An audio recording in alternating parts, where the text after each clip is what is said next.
نحمدہ و نصلی علی رسول الکریم اما بعد اعوذ باللہ من الشیطان الرجیم بسم اللہ الرحمن الرحیم کذبت ثمود بالنذر فقالوا ابشرا منا واحدا نتبعه انا اذا لفی ضلال وسعر القی الذکر علیہ من بیننا بل هو کذاب اشر سيعلمون غدا من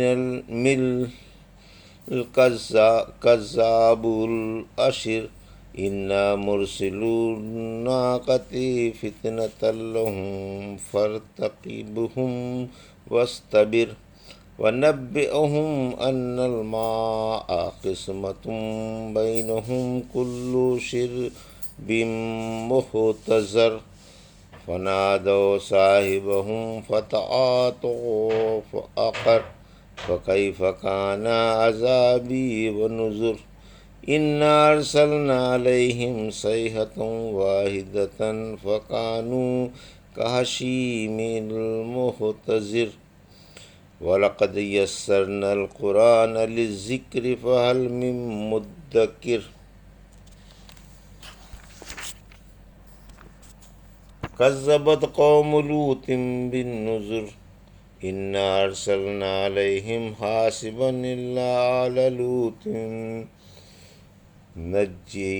نجيناهم بسحر نعمة من عندنا كذلك نجزي من شكر ولقد أنذرهم بطشتنا فتماروا بالنذر وَلَقَدْ رَاوَدُوهُ عَنْ ضَيْفِهِ فَطَمَسْنَا أَعْيُنَهُمْ فَذُوقُوا عَذَابِي وَنُذُرِ وَلَقَدْ صَبَّحَهُم بُكْرَةً عَذَابٌ مُسْتَقِرٌّ فَذُوقُوا عَذَابِي وَنُذُرِ وَلَقَدْ يَسَّرْنَا الْقُرْآنَ لِلذِّكْرِ فَهَلْ مِن مُدَّكِرٍ۔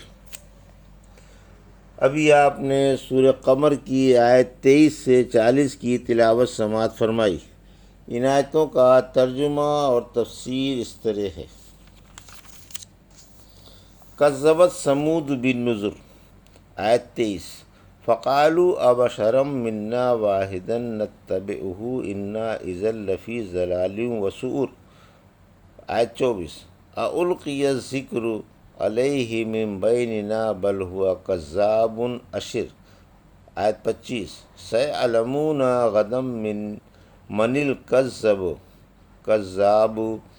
الاشر، آیت 26، انا مرسل الناقۃ فتنۃ لہم فارتقبہم واصطبر، آیت 27، وَنَبِّئْهُمْ أَنَّ الْمَاءَ قِسْمَةٌ بَيْنَهُمْ كُلُّ شِرْبٍ مُحْتَضَرٍ، آیت 28، فَنَادَوْا صَاحِبَهُمْ فَتَعَاطَوْا فَعَقَرَ، آیت 29، فَكَيْفَ كَانَ عَذَابِي وَنُذُرِ، آیت 30، إِنَّا أَرْسَلْنَا عَلَيْهِمْ صَيْحَةً وَاحِدَةً فَكَانُوا كَحَشِيمِ الْمُحْتَضِرِ، آیت 31، وَلَقَدْ يَسَّرْنَا الْقُرْآنَ لِلذِّكْرِ فَهَلْ مِن مُدَّكِرٍ، آیت 32۔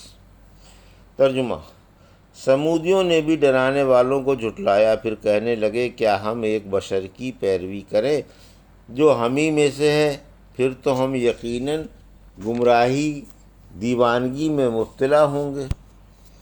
کیا ہم میں سے اسی پر وحی اتاری گئی؟ بلکہ یہ بڑا جھوٹا اور شیخی باز ہے۔ یہ کل جان جائیں گے کہ کون جھوٹا اور شیخی خوار تھا۔ ہم اونٹنی کو ان کی آزمائش کے لیے بھیجنے والے ہیں، آپ ان کا انتظار کریں اور صبر کریں۔ آپ انہیں اطلاع دے دیں کہ پانی ان میں بانٹ دیا گیا ہے، ہر حصہ برابر برابر پہنچایا جائے گا۔ پھر انہوں نے اپنے ساتھی کو آواز دی، اس نے دست درازی کی، اونٹنی مار ڈالی۔ پھر میرا عذاب اور میرے ڈراوے کیسے رہے؟ ہم نے ان پر ایک ہی چیخ بھیج دی، پھر وہ ایسے ہو گئے جیسے کانٹوں کی باڑھ اوندھی کر دی جائے۔ بلا شبہ ہم نے قرآن کو یاد کرنے کے لیے آسان بنا دیا، پھر ہے کوئی نصیحت ماننے والا؟ یہ تھا ترجمہ سورہ قمر کی آیت 23 سے 32 کا تفسیر۔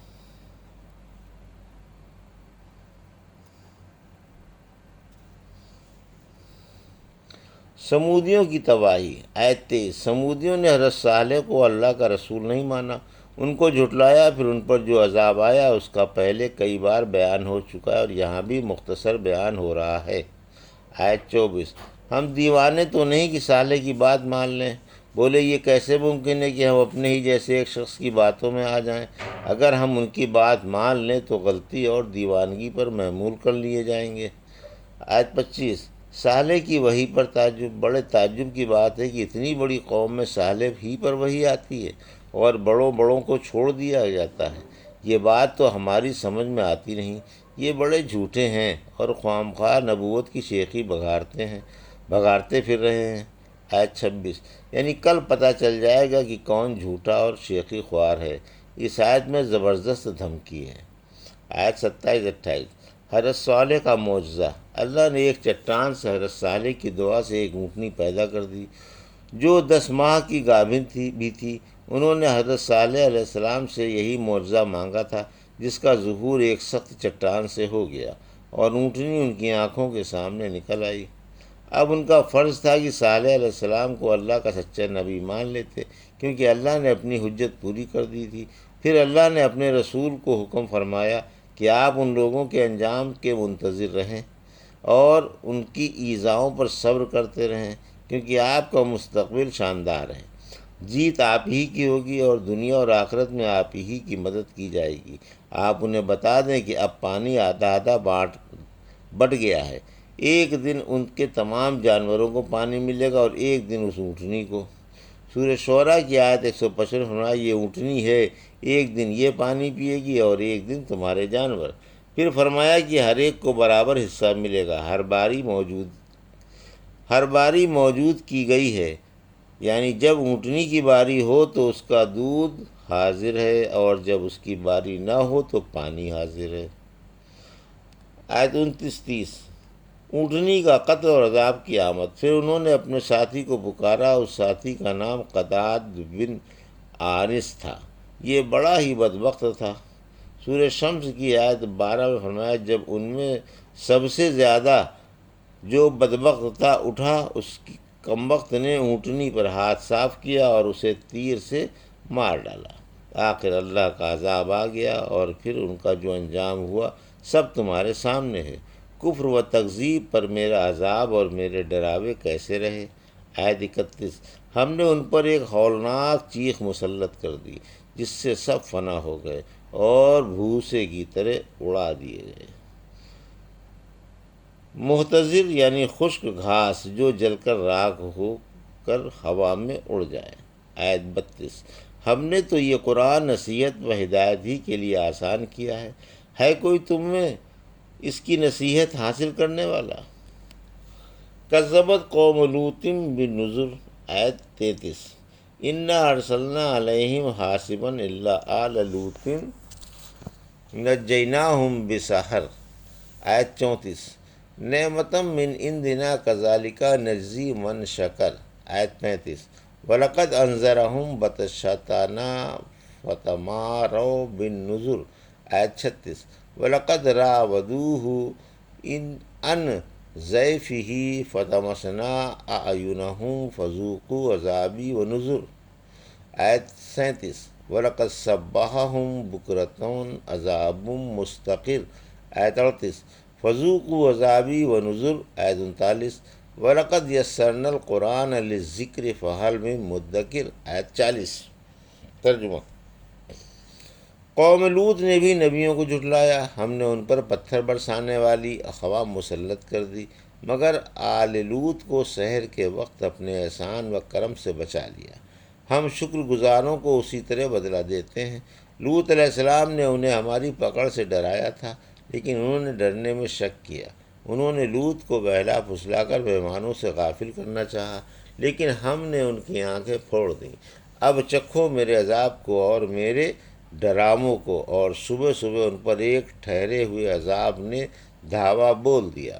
اب چکھو میرے عذاب کو اور میرے ڈراووں کو، اور ہم نے قرآن یاد کرنے کے لیے آسان کر دیا، پھر ہے کوئی یاد کرنے والا؟ یہ تھا ترجمہ آیت 33 سے 40 کا۔ تفسیر قوم لوط پر تباہی، آیت 33-34، یعنی لوطیوں نے بھی حضرت لوط علیہ السلام کو جھٹلایا اور ان کی مخالفت کی تھی، اور ایسی بدفعلی کے عادی تھے جس سے ان سے پہلے دنیا میں کوئی آشنا نہ تھا، یعنی لواطت کرتے تھے۔ اس لیے اللہ نے ان کو ایک ایسے طریقے سے غارت کیا جس سے آج تک کوئی قوم غارت نہیں کی گئی تھی۔ حضرت جبرائیل علیہ السلام اللہ کے حکم سے ان کے پر رونق و آباد شہروں کو اپنے پروں پر اٹھا کر اوپر لے گئے، پھر انہیں پلٹ کر پٹخ دیا، جس سے سب دب کر ہلاک ہو گئے۔ پھر ان پر ہر ایک کے نام کے پتھر برسائے۔ پھر فرمایا مگر ہم نے لوط کے گھر والوں کو علاوہ ان کی بیوی کے بچا لیا، کیونکہ یہ پچھلی رات کو ان شہروں سے نکل کھڑے ہوئے تھے، اس لیے قوم پر جو عذاب آیا اس سے بچ گئے۔ حضرت لوط پر کوئی بھی ایمان نہیں لایا تھا، یہاں تک کہ ان کی بیوی بھی کافرہ ہی تھی جو ہلاک ہو گئی۔ آیت 35، یعنی ہم اسی طرح احسان مندوں کو جزا دیتے ہیں۔ آیت 36، عذاب آنے سے پہلے آپ نے قوم کو ہماری پکڑ سے ڈرایا بھی تھا، اور ہمارا قہر اور طرح طرح کے عذاب یاد بھی دلایا تھا، لیکن انہوں نے اس کی پرواہ ہی نہ کی۔ اس کان سے سنا، اس کان سے اڑا دیا، بلکہ اور ان کے نبی ہونے میں شک کیا۔ آیت 37، عذاب والی رات میں جبرائیل، میکائیل اور اسرافیل انتہائی خوبصورت لڑکوں کی شکل میں ان کو آزمانے کے لیے آپ کے مکان پر پہنچے۔ آپ نے اپنے ان مہمانوں کو ٹھہرا لیا۔ آپ کی کافرہ بیوی نے قوم کو خبر کر دی کہ آج ہمارے گھر بڑے ہی خوبصورت لڑکے آئے ہیں۔ لوگوں کے منہ میں پانی بھر آیا اور چاروں طرف سے ٹوٹ پڑے۔ حضرت لوط نے گھر کا دروازہ بند کر لیا۔ ان بدبختوں نے دروازہ توڑنے کا قصد کیا۔ شام کا وقت تھا۔ حضرت لوط علیہ السلام ان کو سمجھاتے رہے اور ان سے فہمائش کرتے رہے کہ تمہاری بیویاں موجود ہیں، اپنی خواہش ان سے پوری کرو۔ مجھے کیوں رسوا کرتے ہو؟ کیا تم میں کوئی بھی سمجھدار نہیں ہے؟ کیوں عقل کھو بیٹھے؟ ارے کم وقتوں، مرنا ہے، اللہ کو منہ دکھانا ہے، ایک ایک عمل کی پوچھ ہوگی۔ اللہ سے ڈر جاؤ اور اپنی حرکتوں سے باز آ جاؤ۔ لیکن اس مدہوش قوم نے یہی جواب دیا کہ آپ کو معلوم ہی ہے ہمیں عورتوں کی خواہش ہی نہیں، ہم تو لڑکوں پر جان دیتے ہیں۔ جب یہ اپنے بد ارادے سے باز ہی نہیں آئے اور اندر گھسنا چاہا تو جبرائیل علیہ السلام نے اپنے پروں کے کنارے ان کی آنکھوں پر مار دیے، جس سے ان کی آنکھیں پھوٹ گئیں۔ عقل کی آنکھیں تو پھوٹی ہوئی تھیں، اب پیشانی کی آنکھیں بھی پھوٹ گئیں اور اندر کو دھنس گئیں یا بالکل ہی ختم ہو گئیں۔ یہ لوگ دیواروں کے سہارے ٹٹول ٹٹول کر الٹے پاؤں یہ کہتے ہوئے واپس لوٹے کہ صبح کو ہم تجھ سے نپٹ لیں گے۔ آیت 38، لیکن صبح صبح انہیں ایک ایسے چمٹ جانے والے عذاب نے آ گھیرا کہ اس سے کوئی بھی نہ بچ سکا۔ آیت 39-40، ان سے کہا گیا اب میرا عذاب اور میرے ڈراوے چکھو۔ پھر اللہ نے فرمایا کہ ہم نے یہ قرآن سمجھنے والوں کے لیے آسان کر دیا ہے، کوئی غور و فکر کرنے والا ہے؟ یہ تھا سورہ قمر کی آیت 23 سے 40 کا ترجمہ اور تفسیر جو بھی آپ نے سماعت فرمائی۔ بارک اللہ لی و لکم فی القرآن الحکیم ونفعنا ایاکم بآیات الذکر الحکیم۔